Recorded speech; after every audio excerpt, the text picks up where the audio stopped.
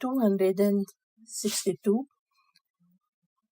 قول مؤلف ملاحظہ ہو بحار الانوار جلد نمبر 3 پیج نمبر 198 باب نمبر 6 توحید اور شرک کی نفی. نیز تفسیر المیزان جلد 12 پیج نمبر 275 دوگانہ پرستی کیسے پروان چڑھی اور کہاں سے شروع ہوئی. نیز تفسیر المیزان جلد 12 پیج نمبر 289 سیرت پیغمبر صلی اللہ علیہ وسلم کی بنیاد توحید اور شرک کی نفی پر ہے. نیز تفسیر المیزان جلد نمبر 7 پیج نمبر 86 قرآن میں توحید کے معنی کیا ہیں.